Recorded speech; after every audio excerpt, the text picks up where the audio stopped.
最近刷屏的一条视频是一个沙特在沙漠里要建造一条直线的城市，相信大家都看到了吧？今天的《华尔街周报》呢，就和大家来聊一聊5000亿美元的未来城市 Leon。借此，我们也来关注一下石油帝国沙特的自我救赎，它的前世今生。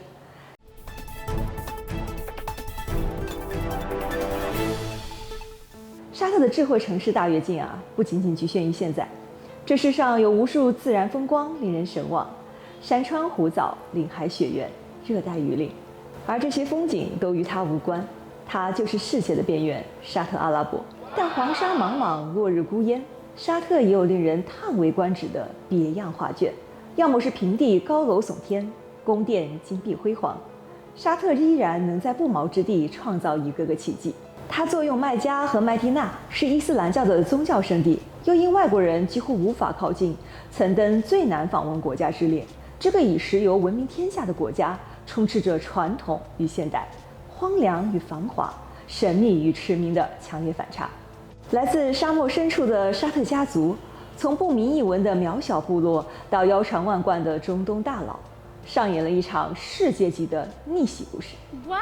近几年啊，沙特频频一掷千金，惊天计划层出，上天入地，造城造洲，一副不登顶世界不罢休的架势。Leon新未来城就是其中之一。沙特人民认为，真主造就了沙特世界性的枢纽地位，真主会再次眷顾沙特，带领他们到达未来城市的迦南之地吗？躺在黑金上的沙漠之国石油帝国也有头疼的时候。1932年，沙特家族打下江山，以开国君主的名字命名，建立了沙特阿拉伯王国。沙特阿拉伯地形以高原为主，气候以热带沙漠气候为主，连降雨不超过200毫米。全国可耕地面积只占土地面积的1.6%，农耕潜力是如此之小。这样一个土壤贫瘠的沙漠大国，在建国6年之后，没想到就收到了一份地球的大礼。1938年，加州阿拉伯标准石油公司开发出沙特第一口油井，随后陆续在沙特境内发现了世界上最大的陆地油田和海上油田。沙特的产油量潮起浪涌，产油速度迅速提升到每天将近4000桶。更走运的是，沙特的石油不仅大部分集中在易开采的大型油田里，石油品质还相当多元化。与探明储量相当的委内瑞拉以重油为主不同，沙特的石油从超轻质、轻质、中质、重质俱全，基本满足世界各地炼油厂的需要。原本两手空空的沙特突然就捡到了钱袋子，但当时加州阿拉伯标准石油公司被美国公司掌控，巨额收入流入外国的口袋，沙特政府只能拿到不到石油产值1%的税金。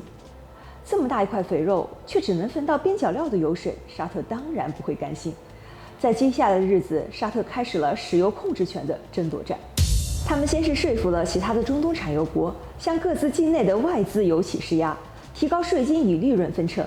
1961年，又携手几大石油大国，成立石油输出国组织 OPEC 及大名鼎鼎的欧佩克，施压、增收、增产，提高在石油领域的话语权。接着呢，又趁机在第4次中东战争爆发之时，联合其他阿拉伯产油国家操纵市场，国际油价因此大幅上涨。第一次石油危机爆发了，欧美损失非常惨重，沙特等国赚得盆满钵满。此后，中东又经历了一系列震撼地震，油价再次应声而涨。置身战火之外的沙特，坐收几次危机的渔翁之利，闷声发大财，黑金滚滚而来。有了钱，沙特政府开始大张旗鼓地收购美国石油公司的股份。1988年，沙特阿拉伯国家石油公司，简称沙特阿美公司正式成立，成为了沙特境内唯一一家从事石油勘探开发业务的公司。自此呢，沙特完成了对本国石油资源的全权控制，沙特也成为打个喷嚏就能让全世界跟着抖3抖的石油帝国。沙特阿拉伯国家石油公司是沙特最大的石油公司，石油收入成为沙特的主要经济支柱。但如此单一畸形的经济产业结构存在着巨大的隐患，一旦命根子油气出了问题，极有可能经济崩盘。虽然沙特与美国关系密切，暂无被西方国家经济制裁的风险，但潜在威胁常在，国家对外政策只能仰人鼻息，而且石油总有耗尽的一天，难以持续发展。同时呢，页岩油技术不断突破，绿色能源革命强势来袭，都在挑战着传统石油大国的地位。多次坐收渔利的沙特，如今更是成为了漩涡的核心。胡塞武装成为安装在沙特附近的定时炸弹，随时有可能给沙特送上一份大礼，让世界投资者对沙特能源领域的价值犹疑不定。而该来的总归要来。2014年，国际油价一路下泻，沙特石油收入锐减。大手大脚惯了的沙特，自2014年开始出现了预算的赤字。沙特开始大刀阔斧的经济转型，以摆脱油瘾，以求经济的多元化。钢铁、海水淡化、电力工业、水泥各类非石油产业搞起来，但大多数收效甚微。2012年，国际石油崩盘，石油帝国元气再伤，沙特惶惶终日。这一时期穆罕默德·本·萨勒曼，简称 MBS， 登上了历史的舞台。萨勒曼是现任国王萨勒曼本·阿卜杜勒·阿齐兹和王妃法赫达之子。从沙特国王大学法律专业毕业后，任父亲萨勒曼的特别顾问，此后跟随在父亲身份，职位变化也一路升职。2015年，萨勒曼本·阿卜勒·阿齐兹继位 ，MBS 任命为王储，同时担任国防大臣、皇家法院秘书长以及新成立的经济和发展事务委员会主席。上任之后，萨勒曼毫不掩饰其改革的野心。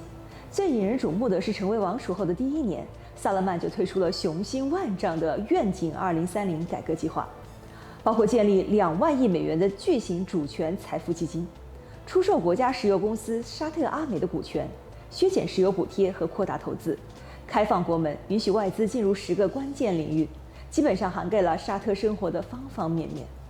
这位王储萨勒曼甚至还打破了禁忌，允许女性开车，允许电影上映，削弱了宗教警察的权利，这在一个极其保守的宗教国家实属难得。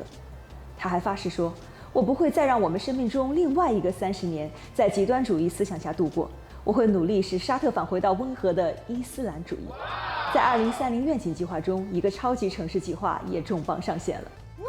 一个国家的野心可以如何体现？答案可以是一座崭新的城市。那么更大的野心呢？是在一片贫瘠的沙漠上建立一个占地2.65万平方公里的崭新城市。萨勒曼在沙特西北部画的这个圈儿，相当于4个上海、33个纽约那么大。这座尚未出现在谷歌地图上的城市，名字叫做 Leon。Leon 名字本身也有特殊含义 ，Leon 代表古希腊语中的新的 ，M 是阿拉伯语 Metaba， 意为未来，合起来便是新的未来。这个斥资5000亿美元的 Leon 未来城，绝对是萨勒曼上任以来最大的手笔。Leon 坐落在沙特、约旦、埃及3国交界之地的城市，将毗邻红海、亚格巴湾和苏黎世运河的海上贸易通道，占据了全球约12%的贸易活动。建设一座通往埃及以至于非洲大陆的大桥，这意味着Leon不仅将坐拥世界上极其重要的一条经济命脉，还可能成为连接欧亚非大陆的一个世界枢纽。沙特也赋予了这座新城极高的定位以及诸多特权。萨勒曼宣称，Leon将独立于沙特现有的政府框架运行，制定一套全新的司法和监管制度，拥有自身的税收制度和劳动法规。甚至我们在宣传材料上还显示这个城市的居民将摆脱沙特的森严禁令，可以消费伊斯兰教地区目前禁止的酒精饮品，女性无需佩戴头巾。Leon是独一无二的，有别于沙特过去数百年的建设。这座现代化新城将成为全球追梦者之地，那里没有容纳旧思维的空间。萨勒曼多次自己也这么强调说。用中国的话语来说 ，Leon 就相当于沙特的一个特区、先行示范区，甚至是特别行政区。如此重量级、大手笔、高待遇的项目，也应具备一切对未来科技的想象。这座新城的确成为沙特梦想中所有高端产业的载体，主要体现在能源与水源、电子技术、生物科技、食品、数字化科学、先进制造业、传媒与娱乐工业9大产业。比如在沙特发布的设想里有能源与供水。沙特公共投资基金表示，Leon的电力将完全依靠风力和太阳能供应，未来完全依靠新能源。2020年6月，沙特政府宣布斥资2000亿美元建设世界上最大的太阳能发电厂。老天爷的确赏饭吃，沙特新能源潜力雄厚，拥有世界上最强烈而丰富的光照资源、广阔而廉价的土地资源、强大的风能资源。沙特大部分领土平均风速达6米每秒，部分地区甚至更高。不知道为什么，似乎神一直在眷顾这个王国，先是石油，然后是太阳能。孙正义也曾在相关会议上如此表示。来看看它的交通和运输吧。三维电力通行系统在规划中，无人驾驶汽车和飞行汽车是第一优先级，预计在2025年建设完成第一阶段，将推出连接亚洲与非洲的萨尔曼国王大桥。那在食品生产方面呢？大家该吃什么？沙漠中创造出多块绿洲，充分利用垂直的农业理念，发扬海水农业以及太阳能温室项目。此外，还有夜间发光的沙滩、空中巨大的人造月亮等等，活脱脱一个超现实主义城市。根据 BBC 的报道，到2030年，预计利用将成为沙特 GDP 至少贡献1000亿美元，实现沙特人均 GDP 的世界第一。2021年1月，王储萨勒曼再次向世人宣布，沙特政府呢将投资1000亿到2000亿美元，在利用这座新城内建造一座名为 The Line 的新城。诚如其名，它的形态真的就是一条线，这条线长达170公里。这个城市有3大不同层次的结构。第一层是地面，完全步行。它最大的亮点是没有汽车、没有公路和没有碳排放，到处都是绿色公园，顺势大自然而建，人与自然和谐相处。第二层是服务城，也是隐形基础设施城。那么如何解决交通问题呢？那也要靠第3层了，也就是最底层。这里有 A2 赋能的交通运输、超高速交通、下一代货运业务。超高速运输管道呢，成为这条直线城市的骨干，它将线上的社区串联起来，人们可以在20分钟之内到达城市的任何地点，这相当于从杭州到上海只要20分钟，简直不可以想象。每个社区内的住宅区域、生活设施、医疗机构和娱乐设施，因此居民的所有日常所需，在5分钟步行路程之内可以得到解决。人工智能当然必不可少了，在目前现有智慧城市的数据利用率仅为1%的背景下，The Line 预计90%的可用数据将用于增强基础设施的能力，还有人造雨、机器人管家、人类基因编辑等等等等。The Line 的每一项规划都透露出浓烈的科幻味，似乎是一座不可不去的赛博朋克城市。萨勒曼称 The Line 是世界上最复杂、最具挑战性的基础设施项目之一。在沙特看来 ，The Line 作为沙特阿拉伯2030年愿景的基石和沙特的经济新引擎，它将推动国家经济多元化。The Line 于2021年第一季度已经开始建设，在沙特的规划里，到2030年，这个城市将容纳100万居民，创造38万个就业岗位，对 GDP 的贡献高达1800亿沙特里亚尔，相当于480亿美元。其实这不是沙特第一次新建新城了。沙特老国王阿卜杜拉曾打算一口气建设5座新城，结果如何呢？最小的麦地那知识经济城仅4.8平方千米，沙特政府曾经花了33亿沙特里亚尔，相当于7亿美元，不久后就悄摸摸变成了房地产项目。王子经济城号称占地156平方千米，将容纳200万人，之后也突然减到了只有18平方千米。Oh no！吉达经济城原定2018年完工，据悉至今大部分土地都闲置。城市标志性建筑兼世界第一高的吉达塔，设计高度1000米，建造5年后只修了1/3，2018年停工，至今没有继续动工的迹象。现在就仅剩下独苗国王经济城了。国王在建设2年后视察发现地基都没打完，追加了350亿美元投资。目前来看，无论是入住的人口、住宅的数量、旅游的项目、就业岗位，还是引入企业港口的贸易量，都与规划的数据相去甚远，不少还停留在 PPT 上。轰轰烈烈的西部大开发项目，最后几经全军覆没。花几千亿学费趟出来的地雷阵，没让沙特长更多经验。原定于2025年建成的 Leon， 如今只剩下了4年之期。据《每日邮报》5月17日报道，沙特阿拉伯计划的特大城市 Leon 项目又被推迟了。这个号称夜间的巨大的人造月亮照亮城市，目前依然遥遥无期。有媒体报道说，利用也出现跟阿卜杜拉国王经济城同样的问题，核心团队离职，外国投资者谨慎进入等等，最后许多工程推进逐渐的减速了。沙特的愿景给人的感觉就像大跃进时代，眼花缭乱的庞大计划，大到无法想象的城市学校，但几乎没有一个建成过。对于一个仅不到4000万人口的国家，规划一个大学动不动就是几千万平方米，分不清是盖大学还是盖城镇。一味的上大工程，搞大政绩，好大喜功，却不懂得简政放权，调动积极性，没有总工程师的命，却得了总工程师的病。利用此时的情况恰如彼时的境况，但沙特似乎并不灰心。甚至展现出不可思议的乐观。沙特仍然坚定积极地计划申办2030年亚运会，他们憧憬在2030年到来之时，向全世界展示无与伦比的利用。在资金体系不够稳、家底不在厚实的今天，在赛博朋克般的新世界到来的前提之一就是钱啊。2018年，沙特记者卡舒吉事件引发了欧美国家对沙特的抵制，劝退了不少国际投资者。其实，沙特的投资环境并不乐观，外国企业不仅要有沙特人的担保，还要顾及该国保守的文化氛围。2020年，全球蔓延的疫情给石油需求造成历史性冲击，一系列的居家隔离和旅游禁令也让石油需求大跌，石油价格也应声下滑。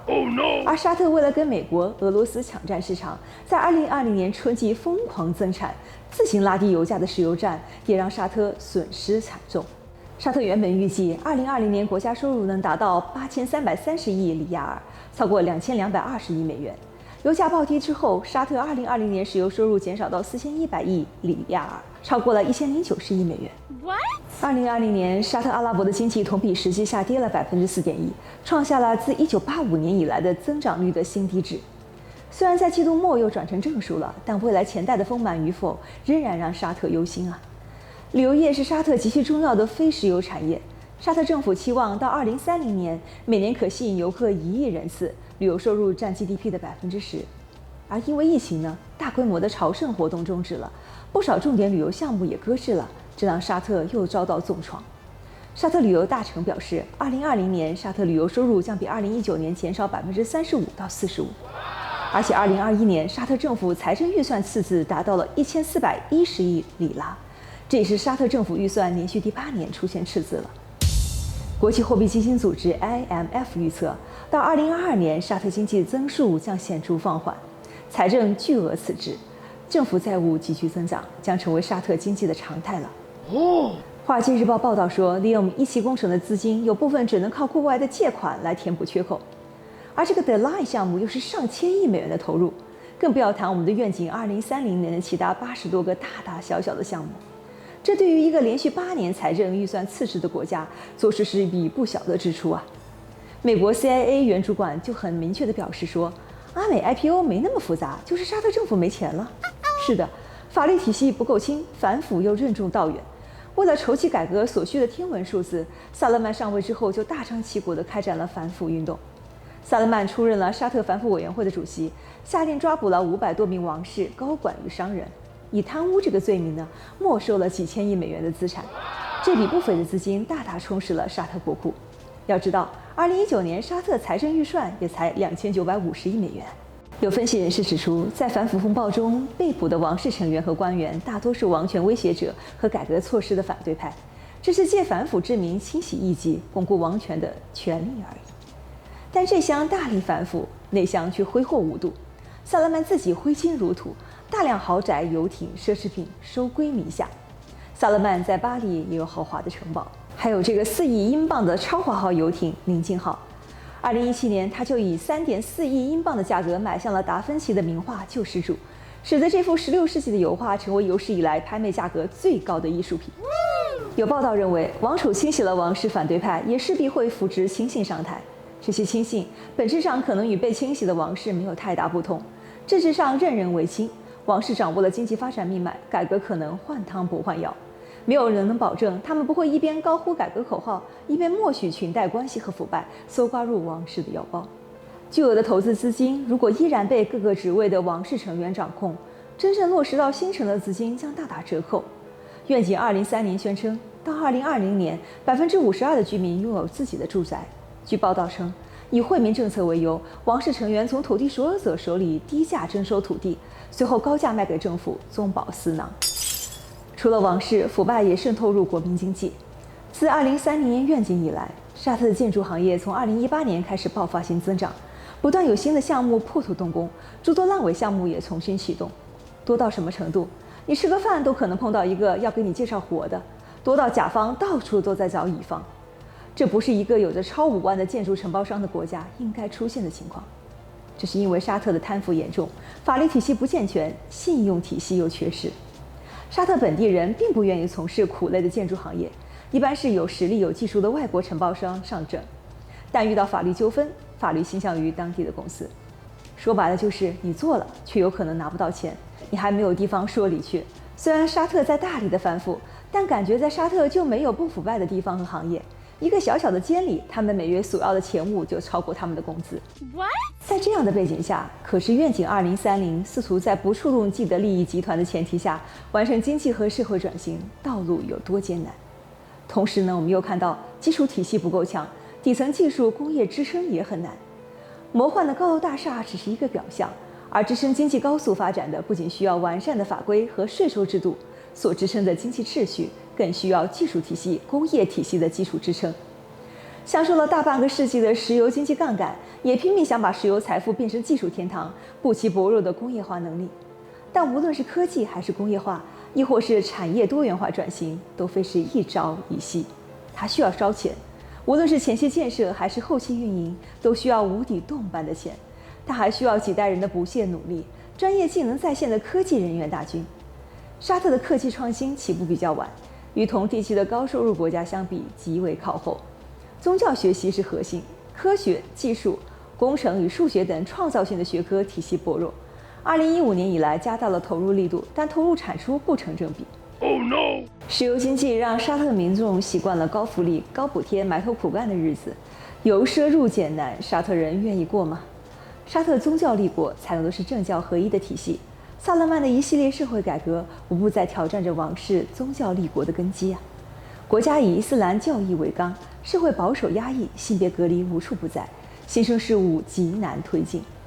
沙特愿景2030等系列社会改革够大胆、够前瞻，但没有基础，仅靠喊口号、砸重金，现实困难重重，举步维艰。同时，利用并不是所有沙特人的梦想，正如海量的石油收入没有让全体沙特人共同富裕那样，石油的大部分收入都流入了2000名核心王室的口袋，他们霸占了本国几乎所有的重要职位，堵住平民晋升的通道，让阶级更加的固化。尽管人均 GDP 居在世界前列，但仍有不少人生活在贫困线以下，成为隐形的贫困人口。在利用实施的过程中，发生拆迁的问题，沙特政府做法激进，向当地派遣了军队，甚至开枪击杀了一些不愿搬家的当地居民。其他抗议者被捕，将他们打成了叛乱者的称号。王储的强硬态度加剧民众的愤怒，加大了裂痕。靠枪杀、逮捕推进的计划，没有民众支持的未来城市会是一个什么样子？殿下，你在害怕什么？2020年有记者曾在愿景2030 5周年之际采访萨勒曼，萨勒曼回答说：“我相信害怕一词在沙特字典里是不存在的，因为沙特人是不惧任何人和事的。”真的不害怕吗？全球能源生产格局悄然生变。以沙特为首的欧佩克正在从世界石油市场的垄断供应者蜕变为边际供应者。同时，过去10年，美国石油产量一路飙升，沙特石油霸主的地位摇摇欲坠。当被问到5年来最重要的成就时，萨勒曼回答说：“我们有20年无法解决的住房问题，而公民正等待获得贷款或住房补贴将近15年。商业许可证过去需要花费数天的时间来获得，需要经过6个实体。”而现在可以在半小时内在线完成。外国投资增加了2倍，达到每年1700万。沙特股市超过了1万点，这意味着私营部门已经开始增长了。而这些成就，对于天方夜谭般的科幻星城 Leon 似乎太过渺小。梦想家新世界，这是穆罕默德本萨勒曼王储谈到 Leon 时离不开的词。在他的眼里，那些没有梦想的人不必参与到我们的讨论，甚至没必要来到 Leon。这座城市只欢迎那些希望到达新世界的梦想家，但这座城市是否又值得真正的梦想家？无论是 Leon 还是 The Line， 无论是令人着迷到有些不切实际，在短短10到14年内力挽狂澜，何其艰巨！沙特是否意识到这一问题？或许他们明了，但不得不做。石油给了他们自信，也养成了他们躺赢的惰性，因此急于摆脱对石油的依赖。宗教也成为统一沙特最大的思想武器，也束缚了他们前进的脚步，因此急于开放。作用麦加和麦地2大圣地，让全世界的穆斯林可享受快速精神之旅，也让2派别之间的斗争不断，内耗严重。如果你能有幸从阿拉伯海边上的达曼到红海边的吉达，这一路走来，烂尾楼都在述说着这几年他们经历了什么。要在一个保守的宗教国家内，顶着连续多年的赤字，消耗巨资，开辟一座不用遵循教法、前无古人的新城，阻力非同一般。王储的热情能持续多久？野心能否实现？无人知晓。感谢您收看本期的《华尔街周报》，我们下期再会。